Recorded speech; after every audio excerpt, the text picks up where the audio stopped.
Top end of the Nintendo 3DS, there are two cameras. The two cameras basically allow you to take 3D photos. So it has the capability of taking 3D photos. Now, if you look on the inside, very similar to the Nintendo DSi or DSi XL, you'll see that there's a camera on the inside mounted to, of course, face the user. Now, just underneath that, you have your 3D screen at the top. 3D screen, excuse me, is a little bit wider than the touchscreen itself, and you have this 3D depth slider. Now, I pay more attention. Actually, I ask you to please pay more attention to the 3D depth slider because this is where kind of it separates, I guess, us from anybody else. Because of this 3D depth slider, you're able to adjust the 3D effect that suits your eyes. So instead of having something that's static, fully on or fully off, you'll be able to adjust it as you see fit. I have 2015 vision, so I like mine probably a little bit lower, as other people want it full on, and that's cool. Or you can turn it all the way off if you desire to as well.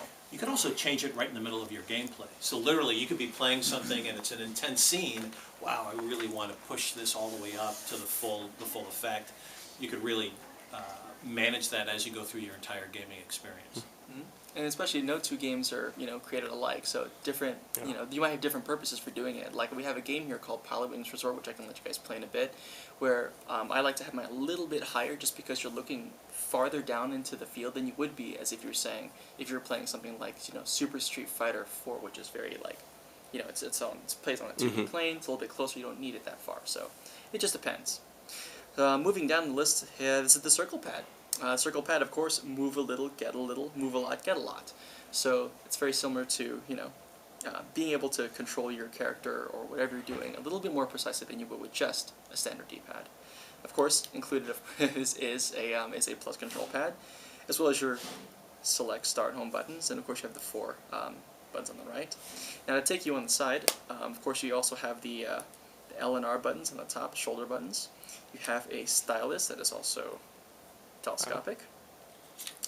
Moving on the side, you also have a volume control button. You have an SD card slot. In the front, you have a headphone jack.